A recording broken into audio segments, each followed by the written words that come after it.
fellow parents. How's it going? Hey, such an honor being with you and being in your life. Thank you so much. Today we got a special treat. It's not just Jordan and I together today with you.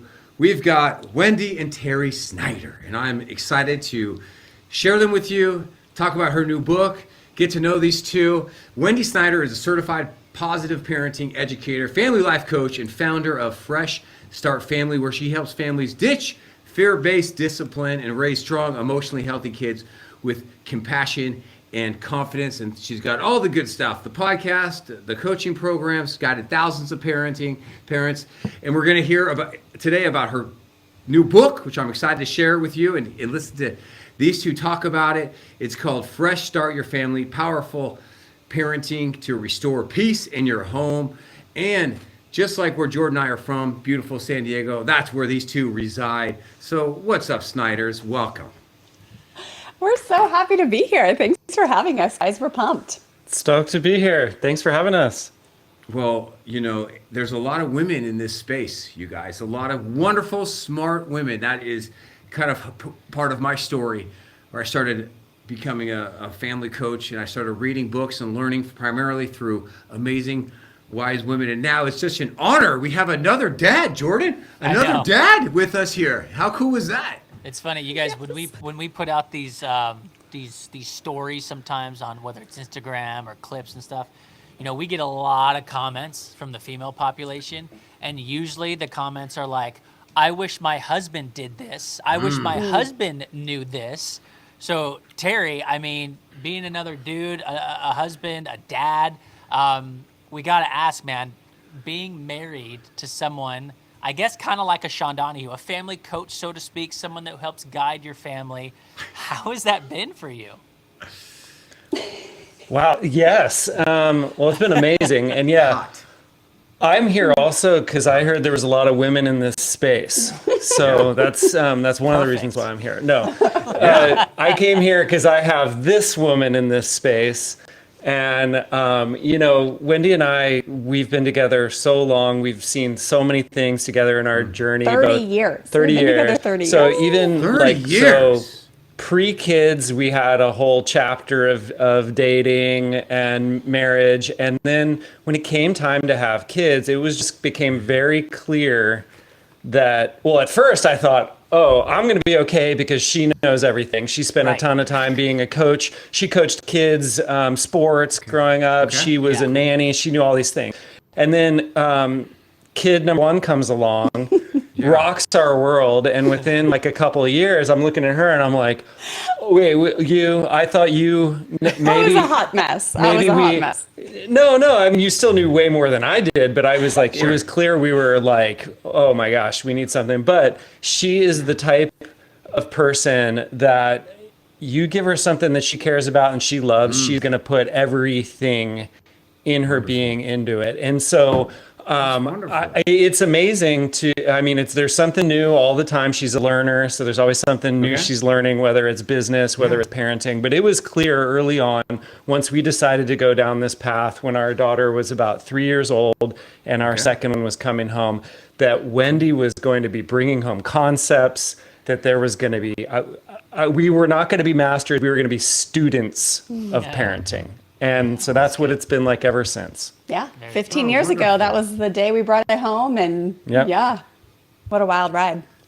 Oh, that's great. Well, I'm excited to hear more about you and your work, Wendy. I was actually on your podcast many years ago. So I found out you had a new book coming out. I was like, yes, let's have Wendy on our podcast. Let's talk about her book and what the book's about. So are you ready for that? Can we hear a little bit more about the book and about what inspired you to write it? Let's start with that. Like, tell me more about how does the book come about? What is the passion, the love? What is the feeling behind this book? Oh, I'm so excited about this book. Remind me, do you have a book yet?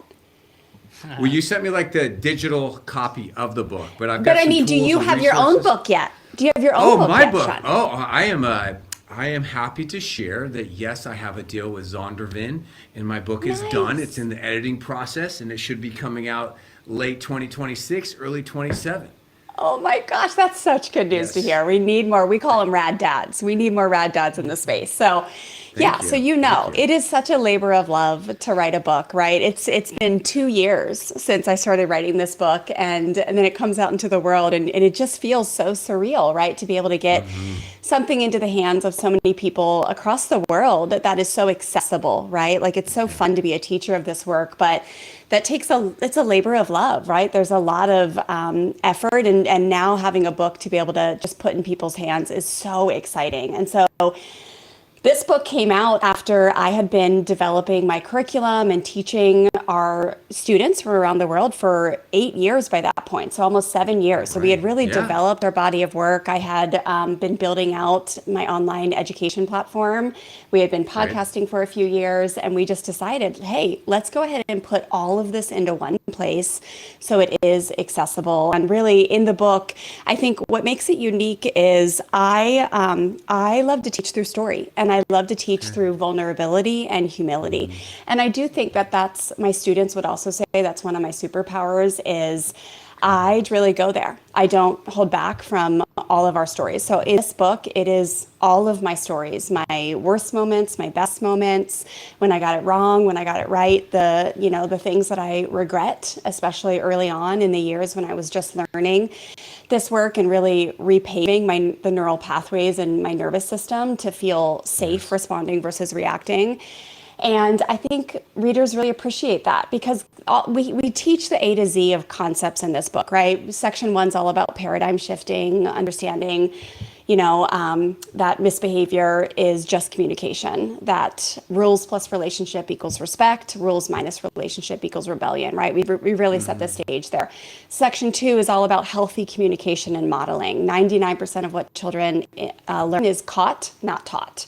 Then we move into section 3, which is really how to understand root causes of misbehavior. So you're not putting the same Band-Aid on every single behavior. Like they really all have their own reasoning and redirection paths. And then section 4 is all around compassionate discipline and replacing punishment with compassionate discipline, teaching important life lessons with grace and dignity and connection. But the strategies are all great, but I think when you put stories to them and you put humility to them and you put one who does have a large platform now and gets to have certifications behind my name, but then yet you see, oh, she's been through exactly what I've been through. She doesn't pretend to be perfect, even to this day.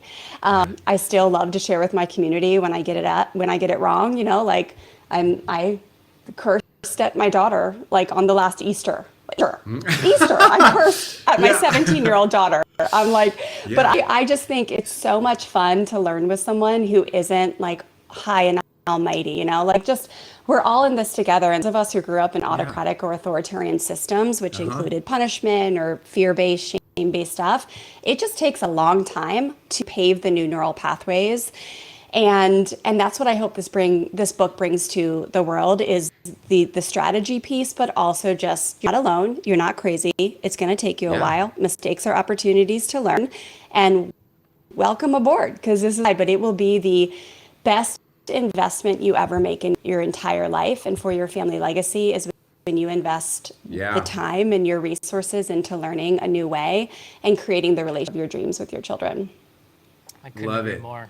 Jordan, I had a dad joke ahead. pop in my head, Terry Jordan, when she was talking about Easter and swearing. It's pretty bad. I was laughing. It reminded me of your camping trip. I was like, bad words be rising again, or bad words be rising out of my mouth. Just something, and I was like, that's not appropriate.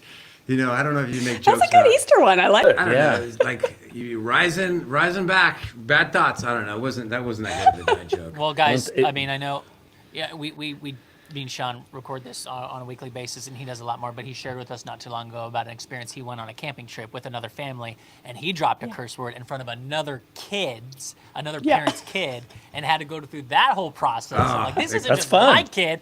I did it in front of someone else's kid, and now and so they even called me. They called me on the phone to talk to me. That's right. About it. It was like, oh my gosh, so embarrassing. Even the parent coach can go through a situation, and that's what I want to get with you guys because, I learned a lot as just a random dad and husband from Sean. I mean, he's kind of like my childhood mentor in a way, and we've been friends for so long, and I learned so much from him. And he always tells me, he's like, Jordan, you're an expert too. And I'm like, I don't feel like an expert at all. I don't feel like I know anything. Like I sometimes pretend I do. So, Terry, I want to ask you, like, it seems like you guys have this all put together. You wrote a book. You probably have beautiful children. All the posts on Instagram looks great. But was there ever a moment where you actually felt like, oh, yeah, I know what I'm doing? Or do you still feel vulnerable and like there's a lot to learn? I think the vulnerability part, I think, doesn't go away because it's something that is a part of the whole, like, I won't even call it but I think it's a part of that paradigm shift that Wendy talked about. And I think that's why it's so important that she mentions that early on in the book, is that you're going to have to get used to being vulnerable and living in sometimes being a little uncomfortable, or pausing in a time where you would have maybe reacted or tried to just cover up things. And I think that's kind of life too. I think so many people, whether it's parenting or otherwise, they want to make things go away. They want to make things happen quick. They want to make things go away quick. They just want to avoid. And there's lots of different unhealthy ways to do that. So I think, yes, there are times when I think you see there's the flip side of that, and you're like, wow, that really went well, or now I like saw it all the way through, and then you can really acknowledge, you're like, wow, we wouldn't have feeling on the other side of that, or this closeness wouldn't exist if you didn't open yourself to all of that, in the middle stuff, the vulnerability and all of those things. But I think the closeness is just the best feeling in the world. I mean, that's the reward at the end of all of this, that I think, unfortunately, so many parents just kind of stop short of that. They stop short of opening themselves to having that type of a relationship, their kids and their families, because they're only comfortable with the range of feeling that goes from like here to here. It's like, so you have to open yourself to it all. To feel the benefits of it. I do feel like at like year 10, we did hit our stride. I feel like from 0 to 10, so that would have been from Stella's like 3 to 15. Okay. We were like, there were days when we were like, crap, what are we doing?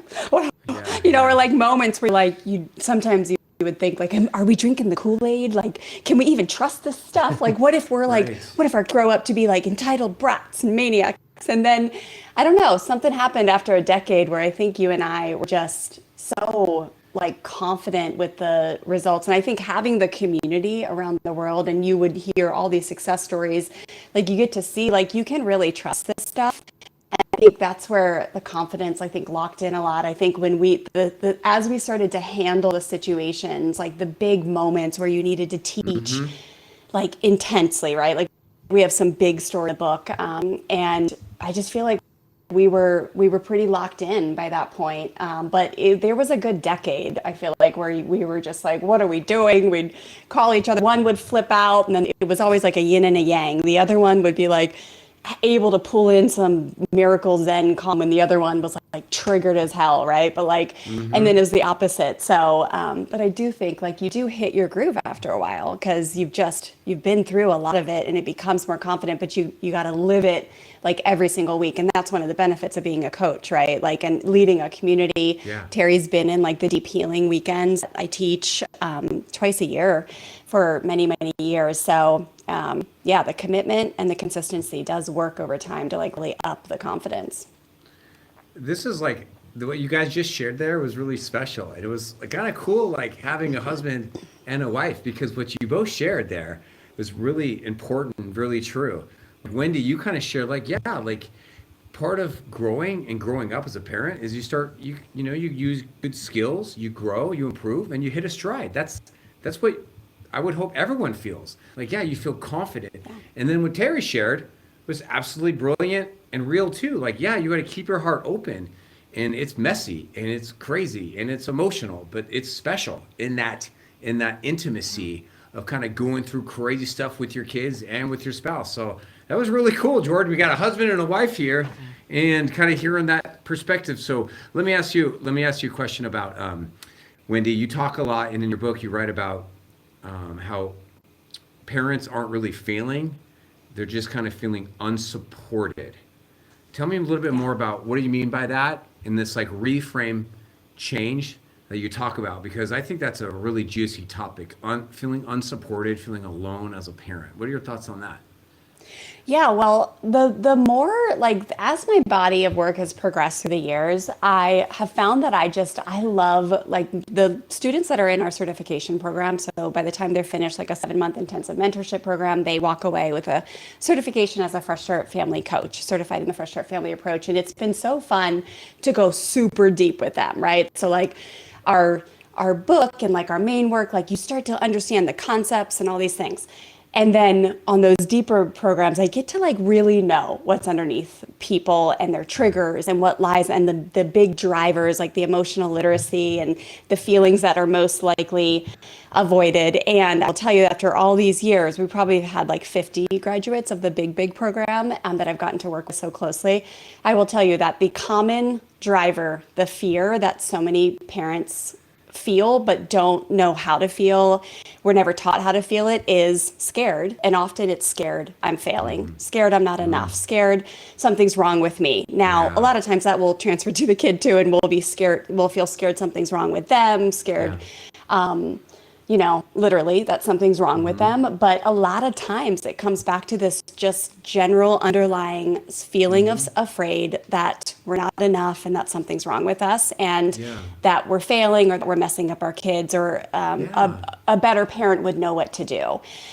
And it's really just the biggest lie. It really is. And I think it is an effect. It is a result of being raised in an autocratic or an authoritarian system where mistakes are dangerous, imperfections are dangerous, right? Like on the other side of messing up or not doing it perfectly or smacking your sister or cheating on a test, whatever it may be, there is literally real danger on the other side. So we grow up to think that imperfection means something's wrong with you. And many of us were given the messages that you are bad when you misbehave, right? And then again, there's going to be a price to pay. Many people had that emotionally and spiritually, but then also physically sometimes. So it just makes sense why we doubt ourselves so much. And the inner critic voice is so strong within us. But what so many people have been able to prove, Brene Brown's a great example, I cite her a lot in the book with her social research, is that shame literally keeps us stuck in the same patterns.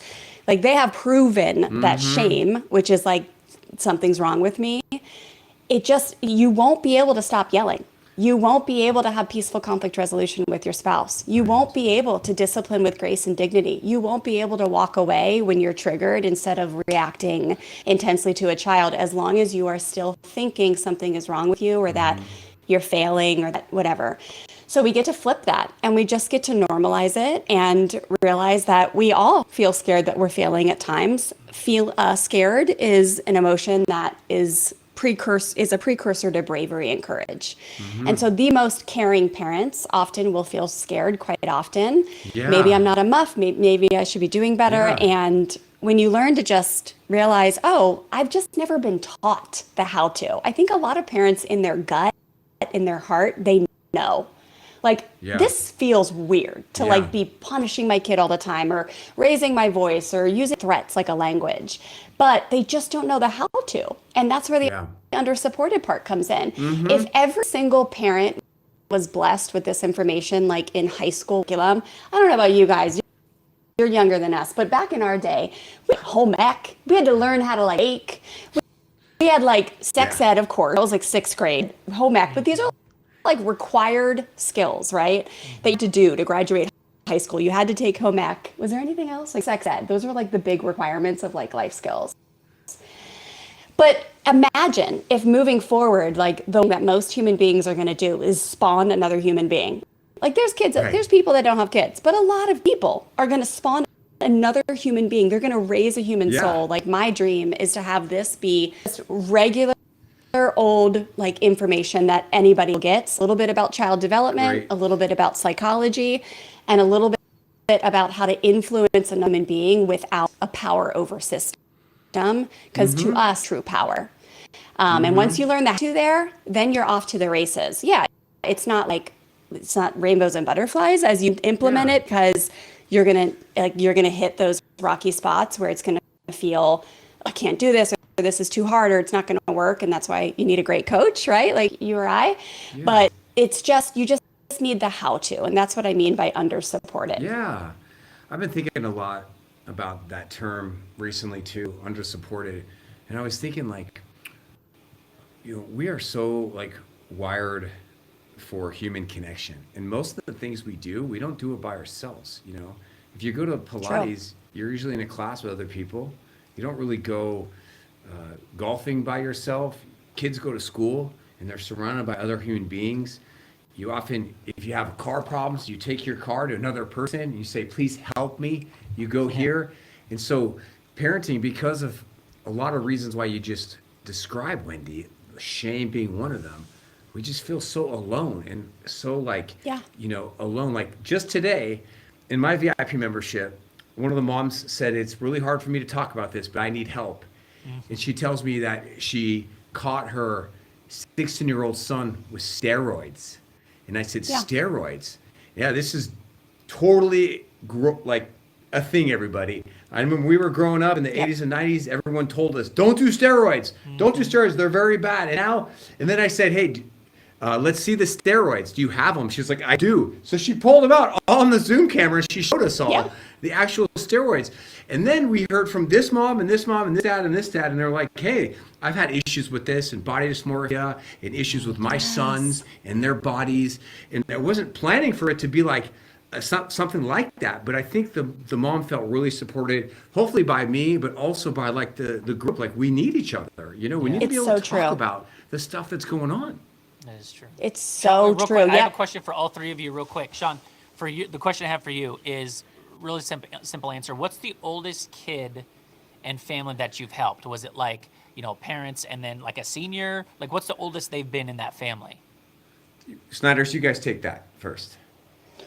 Well, you've had people of all ages go through like your weekend courses, but as far as like straight parenting, yeah. I mean, we do have some grandmas in our program sometimes who are learning the work to help with their grandkids. But as we always say, the work we teach, it will transform your relationship with your own children, because everyone always asks me, is it too late? Right? Like I have a teenager. That was where I was going with this. Yeah. Is it ever too late? It is never too late, because imagine, like I always say, if you were someone who was raised in an autocratic home, an authoritarian home, right? That just means like my way or the highway, do what you're told or else, like respect the authority or else there will be a price to pay, right? But often those models have like a lot of hypocrisy, and there's a lot of disconnection, not a lot of warmth, but high, like strict boundaries. And if you were raised in something like that and you feel like you lacked the connection with your parents, and you feel like there was things done to you that you're like, dude, that was so wrong, or like you felt like your parent was hypocritical in some ways, and then one day they came to you when you're like 40 years old and they're like, you know what, I realized I've been going to my therapist, I started reading this book, I even like watched this show, and I realized that there was a lot that I wish I would have done differently. And now I feel like it's never too late to learn, and I'm going to learn. And I joined this program, with Sean Donohue or Wendy Snyder, and I'm showing up and I'm learning so I can do it differently with my grandkids. Like, thank you for your grace with me. And I wish I would have known this sooner, because you didn't deserve to be treated like that. You didn't deserve that. And I know that must have been hard for you. All of our hearts would melt.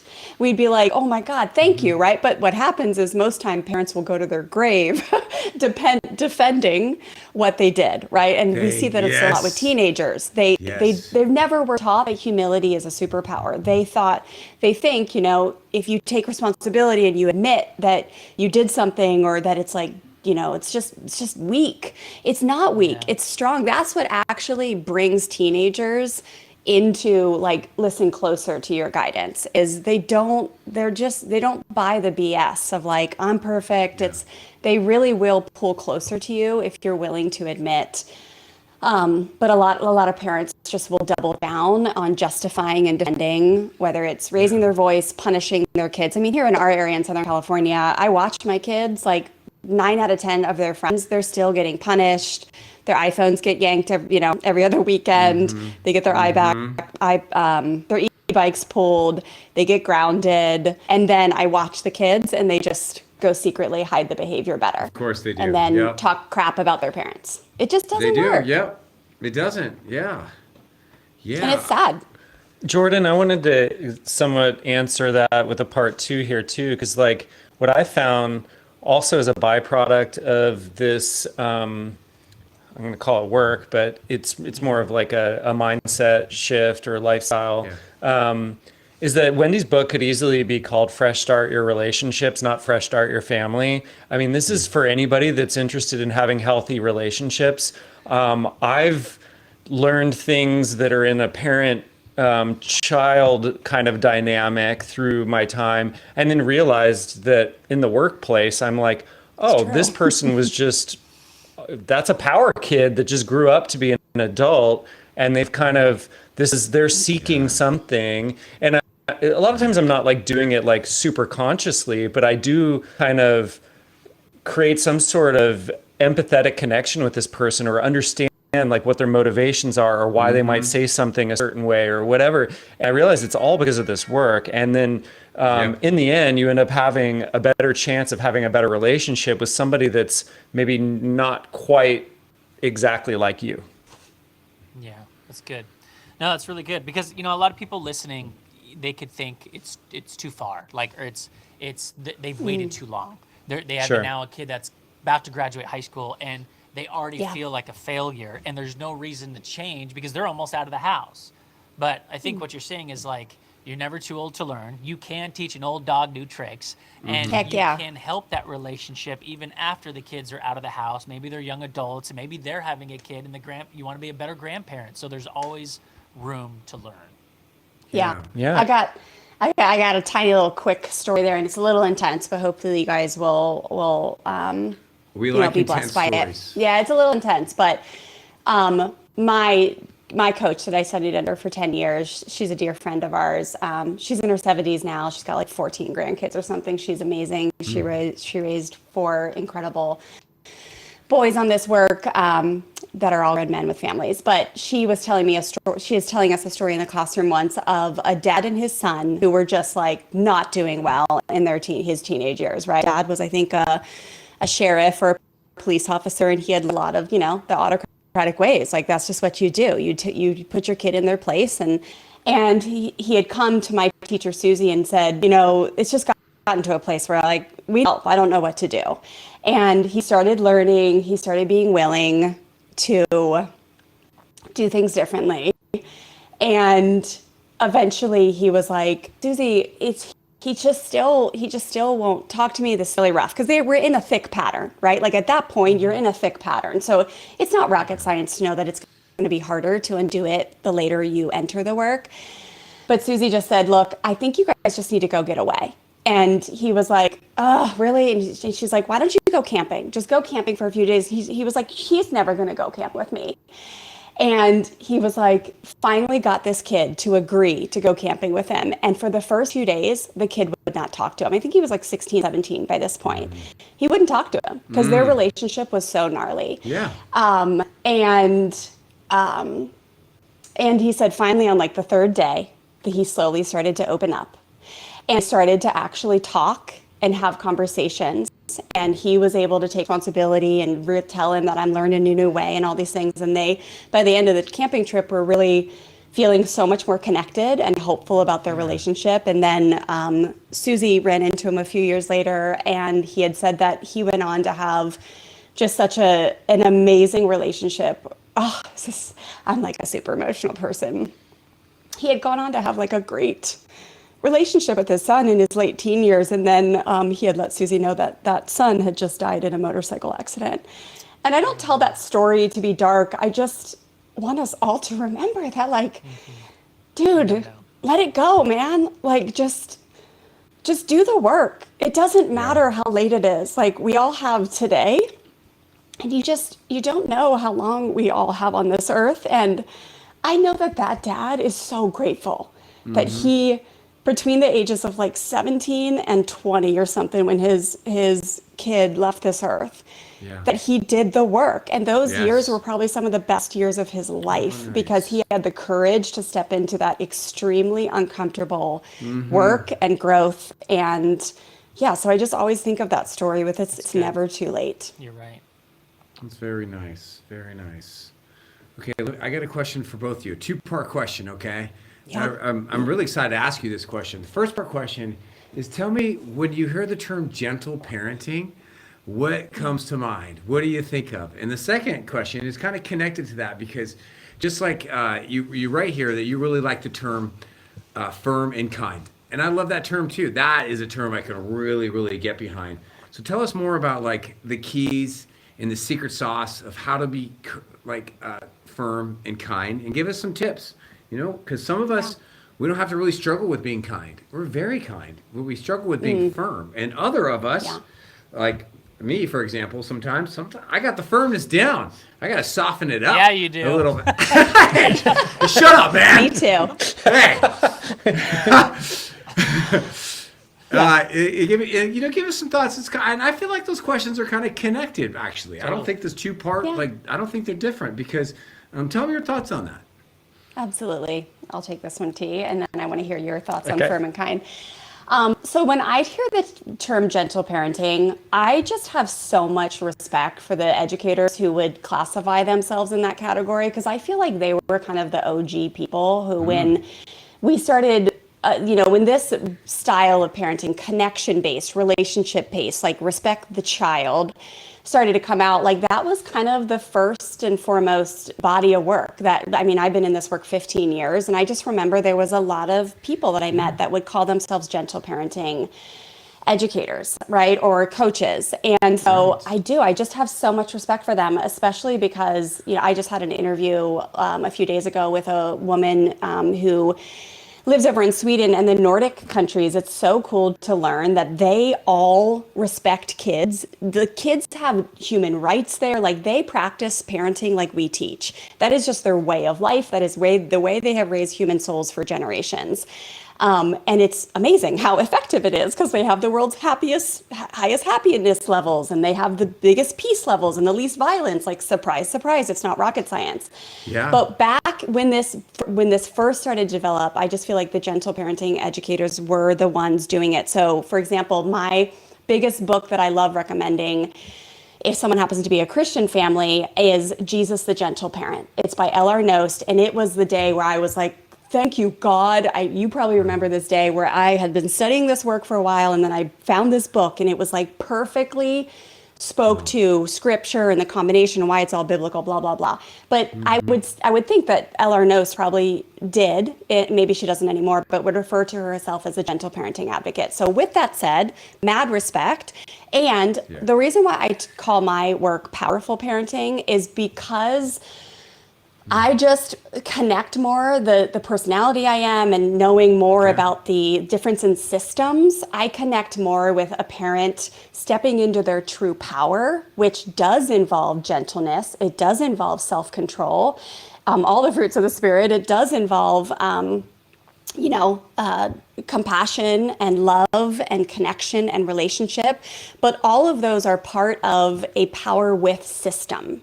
So when you are standing in firm, kind authority, we would call it, as the leader of your home, but you're operating with humility, you're operating with vulnerability, and you're operating with confidence to set firm boundaries with the rules that you believe are important, right? Like in our home, that's been the helmets, that's been the technology. Like, those are ones that we have the data behind to like really be firm AF around. And like many of our neighbors, they're not as firm, right? So there's places where helmets, Firm the amount of AF people on helmets, totally. The You got to pick the battle of helmets.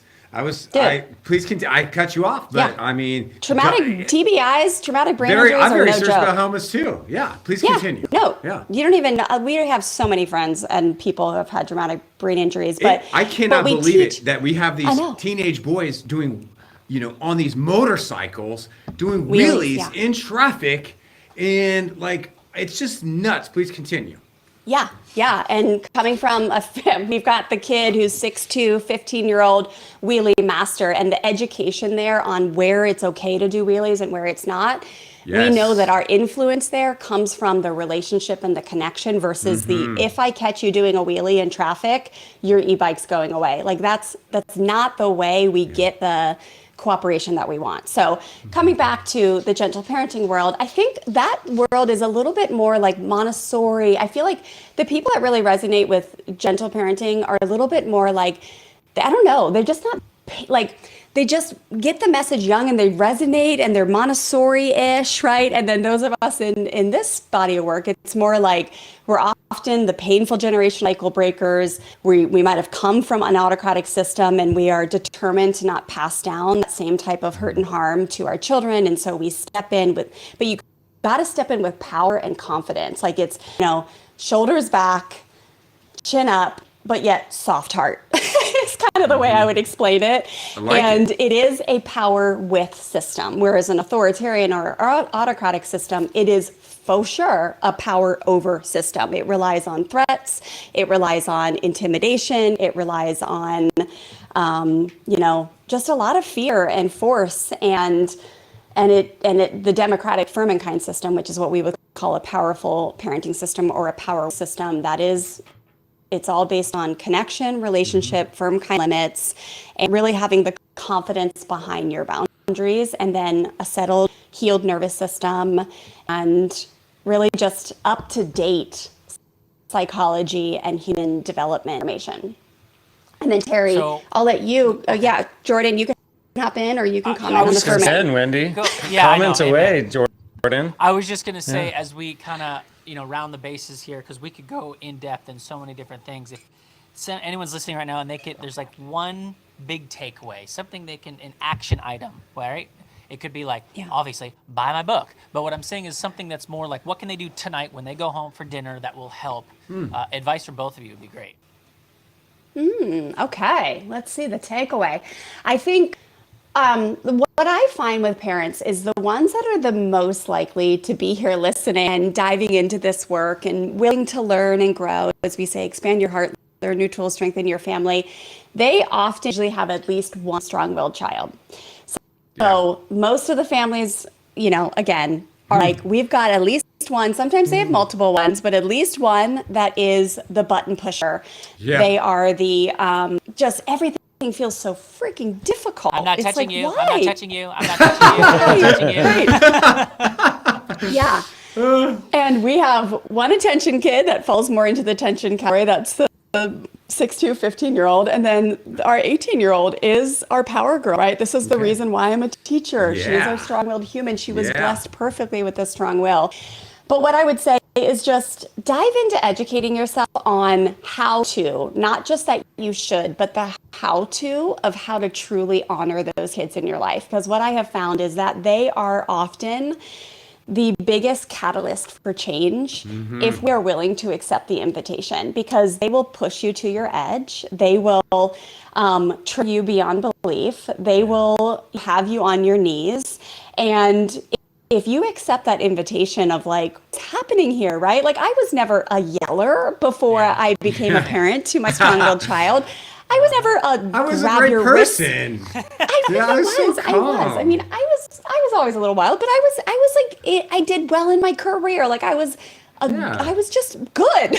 And then, it all changed. So point being is, we do a lot of our work, a lot of that we speak to in the book does speak to the parent raising the strong-willed child to learn how to see them as a blessing versus a curse. And these days it's hard just not to kind of throw in the story of where Stella is now and the result of 15 years of this work. So 15 years ago, we walked in, right? And we were like, gosh, it took us years to figure out, how do you do this? We reverted back, we made mistakes, but 15 years into it, the last few years have been so pivotal to see what it looks like to have the culmination of all these strategies consistently play out. And Stella, being the strong-willed human that she is, she had a dream to get recruited to play Division I beach volleyball in college. And so for the last 2 years, we have had the honor, and really I would say for 15 years, we were able to use these strategies because we were back in the beginning. We had to learn how to see her as a blessing, not a curse. But for 15 years, we practiced, how do we give this kid more power? How do we share the power with her? How do we build that strong will up instead of breaking it, like so many people told us to when she was 3 years old? Like, how do we build her self-confidence, help her believe in herself while also helping her understand, here's the boundaries. Here's the blessing of your personality. Here's where you're going to get tripped up. And she went with all her heart. And this last spring, she got recruited to play Division I beach volleyball for a school ranked number 10 in the top 10 in the nation. Amazing. And let me tell you, like, it is wild to see it come to fruition, because for so many years we were like, well, it was just all theory. And now, like, to see over and over again what is a strong-willed child is capable of, the good they can do in the world, the healthy partner they can be in friendships and relationships and partnership in sports, and the way they go after their dreams. Like, they are the system disruptors of the world. They are the ones who won't know. They cannot handle inequity and inequality, and they will call it out. And so I just feel like I want to be the person who calls people into honoring those souls, because we need them than ever in the world that we're living in. So that's my answer. Terry, how about you? Wonderful. I'm going to give one that could be, just again, that somebody might be on the like very early stages of this, and they're literally going to go home tonight, and whatever family environment's happening, you're going to see your kids have some sort of, whether you call it misbehavior or something that just kind of like you get a rise out of. Yeah. Reframing that misbehavior as they're just trying to communicate something, and really, really letting that sink in, that they're a small human being that hasn't learned how to communicate super well, very eloquently, and they're just trying to communicate something to you. And that's something I would like to eliminate from the first answers being, oh, they're just messing with me, or they're manipulating me. Like, throw those out, and really just get curious of what is your kid trying to communicate to you.